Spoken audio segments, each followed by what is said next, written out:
छात्रों नमस्कार। स्वर संधि के विषय में बताते हुए मैंने अभी आपको दीर्घ संधि और गुण संधि दो संधियों के विषय में बताया था। आज वृद्धि संधि के बारे में हम जानकारी लेंगे। अभी तक हमने देखा कि जो गुण संधि हमने पढ़ी थी उसमें पहले पद में ए वर्ग आने के बाद दूसरे पद में ई वर्ग या उ वर्ग आता था। वृद्धि संधि में इसी प्रकार से प्रथम पद में अगर ए वर्ग हो और दूसरे पद में ए वर्ग अथवा ओ वर्ग हो तो यहाँ पर वृद्धि हो जाती है, अर्थात ए का आई और ओ का औ हो जाता है। पहले हम बात करें ए प्लस ए बराबर आई या ए प्लस आई बराबर आई या आ प्लस ए बराबर आई और आ प्लस आई बराबर आई, अर्थात ए वर्ग का ह्रस्व स्वर हो या दीर्घ स्वर हो और दूसरे तरफ ए वर्ग का आई ए हो या आई हो, कोई सा भी हो, हर स्थिति में वह आई हो जाता है।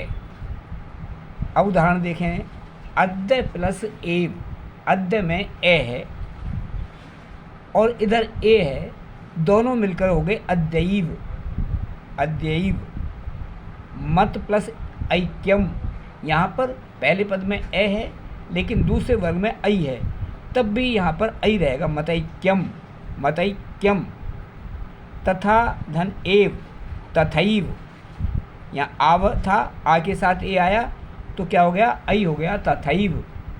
ऐसे ही देवधन ऐश्वर्यम, देवैश्वर्यम दैवैश्वर्यम। सदा धन एव, सदैव।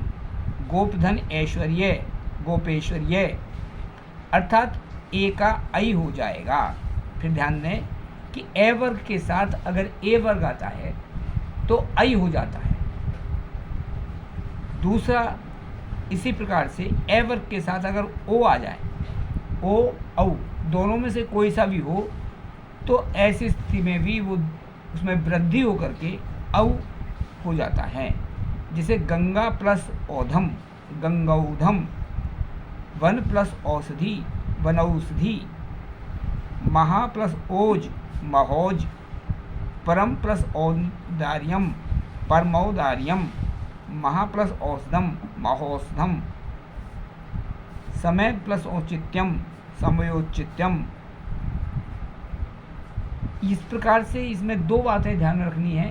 पहले ए वर्ग के साथ ए वर्ग आए तो आई और ए वर्ग के साथ ओ वर्ग आए तो औ हो जाता है। यह वृद्धि संधि का नियम है। इसका सूत्र है वृद्धि रेधि।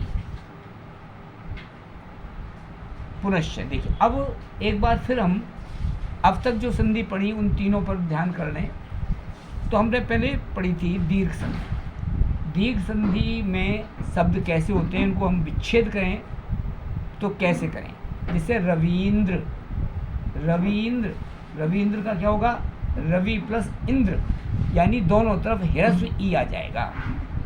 और अगर इस तरह से जोड़ेंगे तो रवि प्लस इंद्र बराबर रवींद्र। तो संधि और विच्छेद दोनों बातें हमें समझ में आनी चाहिए कि जब दो शब्दों को जोड़ते हैं तो संधि होती है और उनका विच्छेद करते हैं तो उन समय मात्राएं किस तरह टूटेंगी। तो अगर ई जो है वह दोनों तरफ ह्रस्व ई में आ जाएगी, रवि प्लस इंद्र, रविंद्र। कपीश, कपिधन ईश, यानी पहले वर्ग में ह्रस्व और दूसरे वर्ग में दीर्घ, दोनों ई हैं और दोनों मिलकर के दीर्घ हो गई, कपीश। ऐसी पुस्तकालय, पुस्तक प्लस आलय, ए प्लस आ मिलकर के आ हो गया, दीर्घ हो गया। हिमालय, हिम प्लस आलय, हिमालय। तो इस तरह से ध्यान रहे कि ए वर्ग, ई वर्ग या उ वर्ग कोई सा भी आए अगर एक ही वर्ग के दोनों वर्ण हैं तो दोनों वो दीर्घ होकर के दीर्घ हो जाएंगे। ये इसके सूत्र, इसीलिए इसके सूत्र को कहते हैं अके सवर्णे दीर्घ है। गुण संधि पर एक बार फिर ध्यान दें तो ए वर्ग के साथ ई वर्ग आए तो ए हो जाता है। जैसे उदाहरण रमेश, सुरेश, गणेश, दिनेश, देवेश, ये सब उदाहरण गुण संधि के हैं। अगर ए वर्ग के साथ उ वर्ग आ जाए तो ओ हो जाता है। जैसे महोत्सव, होलिकोत्सव, दीपोत्सव, वनोत्सव, महोदय, ये शब्द गुण संधि के हैं। तीसरा इसमें है री का अर हो जाता है। जैसे देव धन ऋषि, देव ऋषि, महाधन ऋषि, महर्षि, सप्तधन ऋषि, सप्त ऋषि। ऐसे उदाहरण, साथ इनमें 3 बातें आई, तीनों को एक बार फिर पुनः ध्यान से सुन लें। ए वर्ग के साथ ई वर्ग आएगा तो ए हो जाएगा। ए वर्ग के साथ उ वर्ग आएगा तो ओ हो जाएगा। और ए वर्ग के साथ री आएगा तो अर हो जाएगा। ये इसके गुण संधि के हैं, इसलिए इसका सूत्र है आद गुण हैं। तो इस प्रकार से हमने अब तक जो संज्ञा सीखी उनको एक बार पुनः आपको याद दिलाई है। आप कृपया इनको ठीक से पढ़ें और ऐसे शब्दों को ठीक प्रकार से विच्छेद करके देखें। जैसे गणेश तो गर्दन ईश। आपको ये वीडियो पसंद आई हो तो इसे सब्सक्राइब करें, शेयर करें और लाइक करें।